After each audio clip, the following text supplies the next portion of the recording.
আল্লাহর একজন প্রিয় বান্দা নদীতে নৌকা পার হয়ে যাচ্ছেন এক দিক থেকে অন্য দিকে। ওই নৌকাতে কিছু ছেলে, যুবক ছেলে বসা ছিল, যারা অন্যরকম খারাপ বিহেভ করতেছিল।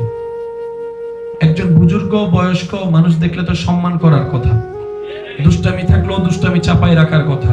কিন্তু আমাদের মধ্যে কিছু কিছু আছি আমরা এমন যে লাজ লজ্জা বলতে কিছু নাই, আদব ভদ্রতা বলতে কিছু নাই, বড় ছোট মানতে চাই না, ঠিক কিনা?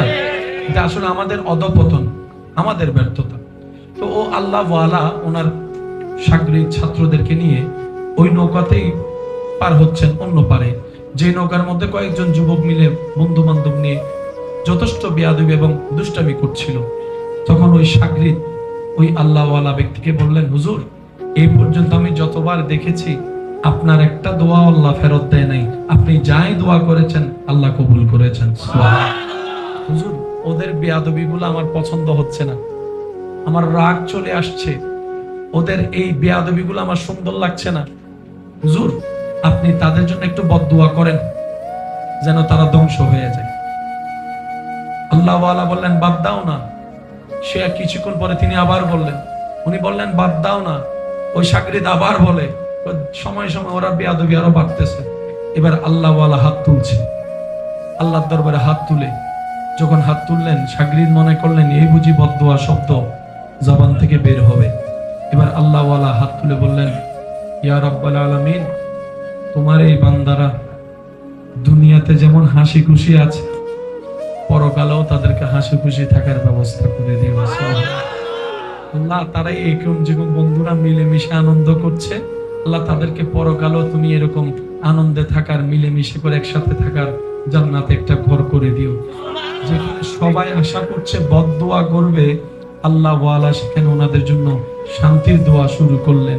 এদিকে আল্লাহ ওয়ালা ওনাদের পক্ষে শান্তির দোয়া, কল্যাণের দোয়া করলেন। ওদিকে রব্বুল আলামিনের দরবার থেকে রহমতের মঞ্জুরি হয়ে গেল।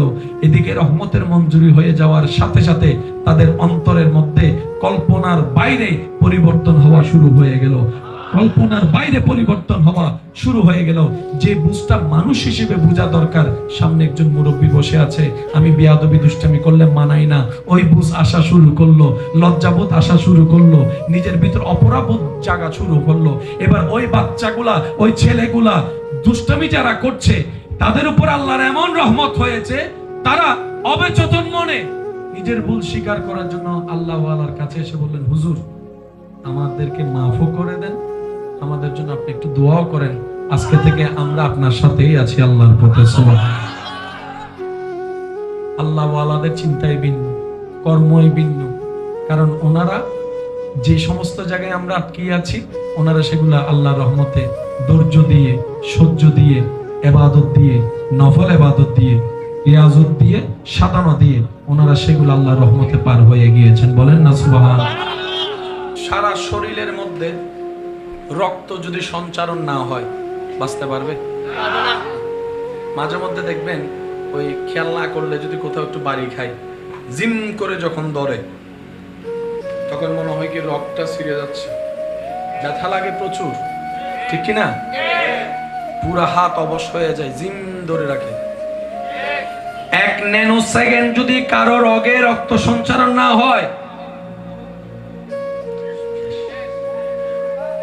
কি শেষ? বলেন না কি? আরো জোরে বলেন কি? এই রক্তটা তারের চাইতেও চিকন, তারের চাইতেও চিকন রক্ত। সারা শরীরে মানবের যে রক্ত মাধ্যমে রক্ত সঞ্চারণ হয়, সেটার হেডকোয়ার্টারের নাম হচ্ছে হার্ট। হেডকোয়ার্টারের নাম কি?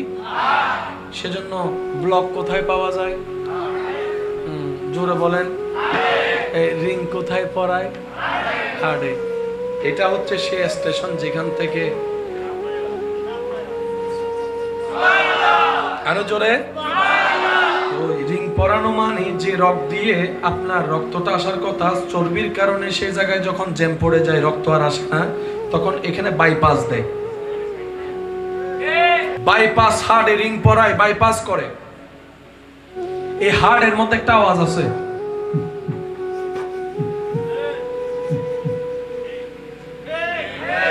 একটু আমার হাতের দিকে দেখবেন।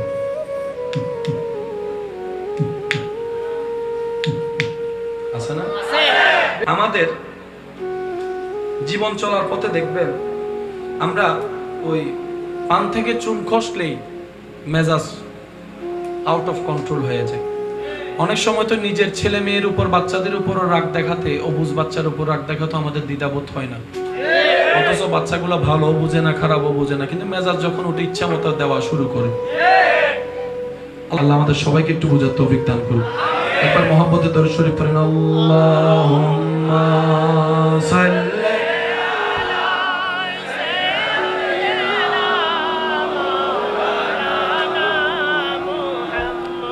ওয়া আলা আলি।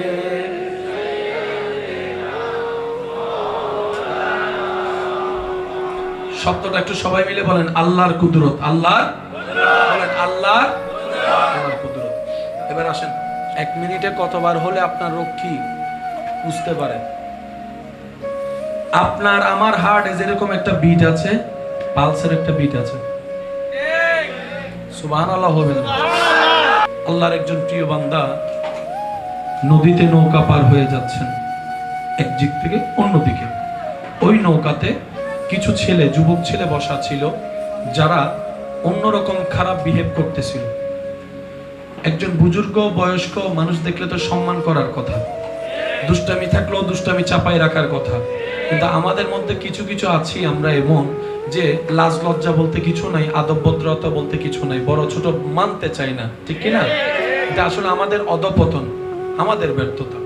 তো ও আল্লাহ ওয়ালা ওনার সাগরিক ছাত্রদেরকে নিয়ে ওই নৌকাতেই পার হচ্ছেন অন্য পারে, যে নৌকার মধ্যে কয়েকজন যুবক মিলে বন্ধু বান্ধব নিয়ে যথেষ্ট বেয়াদবি এবং দুষ্টামি করছিল।